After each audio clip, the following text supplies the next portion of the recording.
Assalamualaikum warahmatullahi wabarakatuh. Hello guys, perkenalkan nama saya Andi Fatima Aisyah Nur. Saya adalah salah satu mahasiswi dari Universitas Islam Negeri Alauddin Makassar, jurusan akuntansi.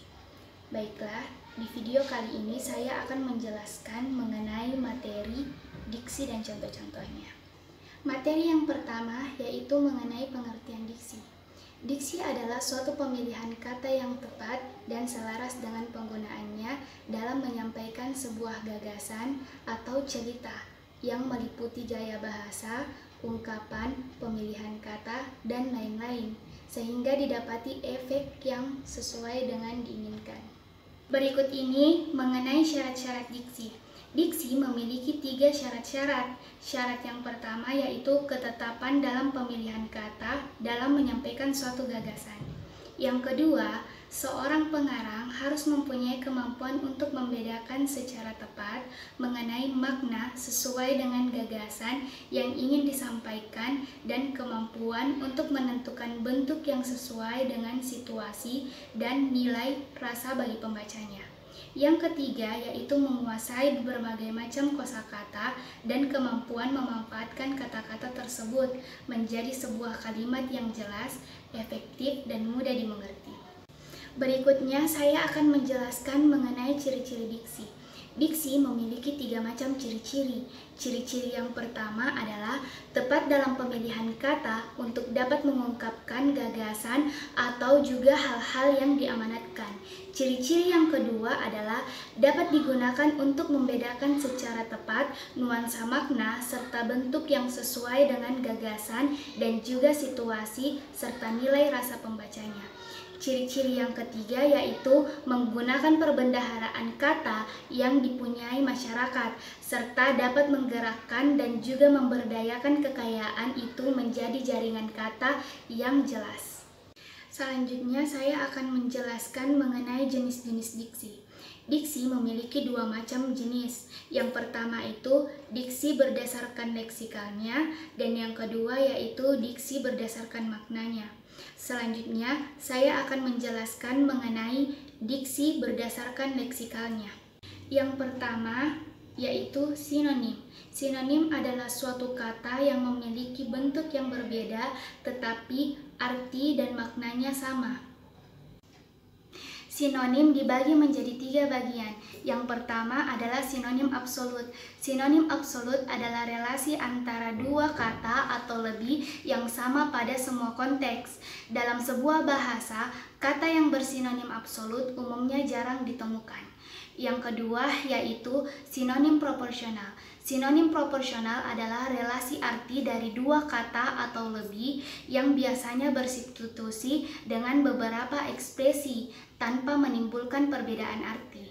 Yang ketiga yaitu sinonim dekat. Sinonim dekat adalah relasi antara 2 makna atau lebih yang sebagian katanya memiliki arti yang sama, seperti besar dan luar biasa, cantik dan ayu, dan buta dan rabun. Berikut ini merupakan contoh-contoh dari kata sinonim.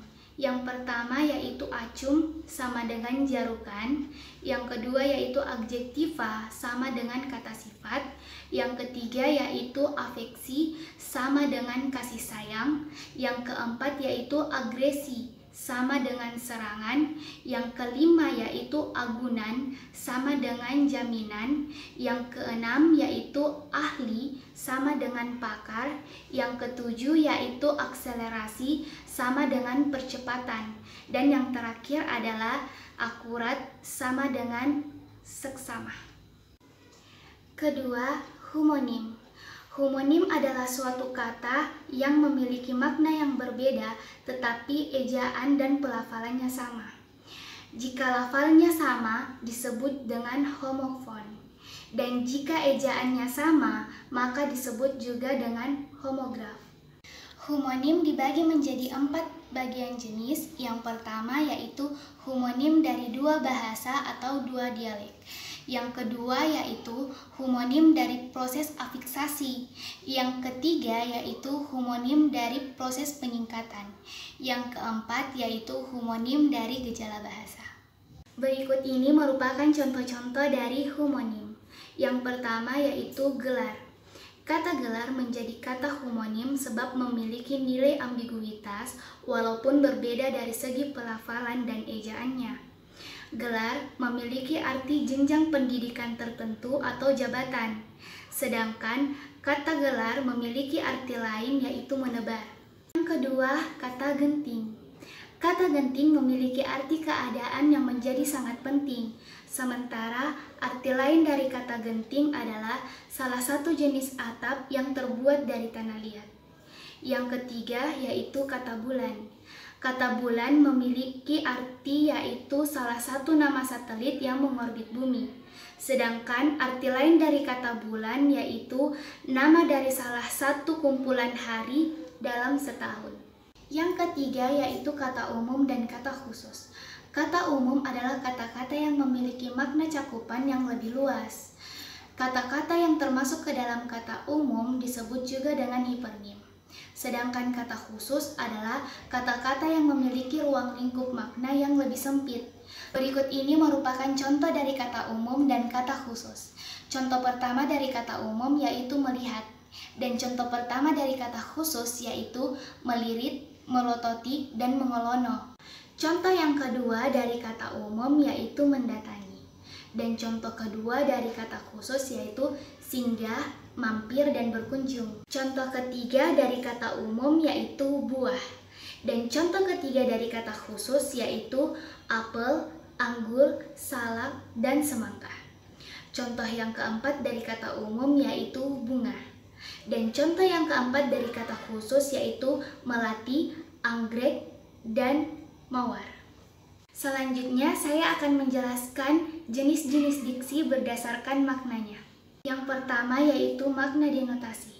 Makna denotasi merupakan kalimat yang merujuk pada makna atau pengertian yang sebenarnya.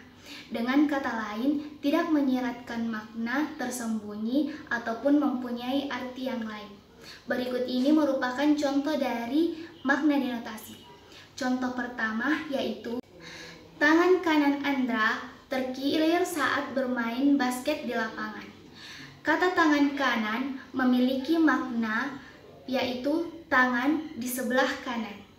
Contoh kedua adalah kambing yang dibeli ayah adalah kambing hitam.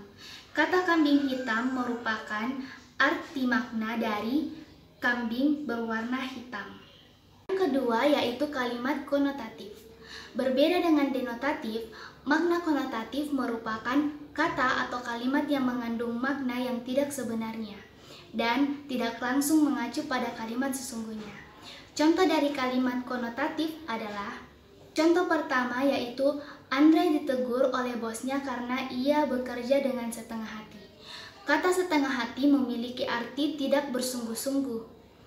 Contoh yang kedua yaitu setelah hampir 3 jam, para pemadam kebakaran itu akhirnya berhasil memadamkan si jago merah. Arti dari kata si jago merah yaitu api yang membakar. Contoh yang ketiga yaitu Ilham menjadi kambing hitam atas masalah itu. Arti dari kata kambing hitam yaitu orang yang bersalah. Itulah tadi beberapa penjelasan mengenai diksi dan contoh-contohnya. Apabila terjadi kesalahan kata mohon dimaafkan. Wabillahi taufiq wal hidayah. Wassalamualaikum warahmatullahi wabarakatuh. Bye bye.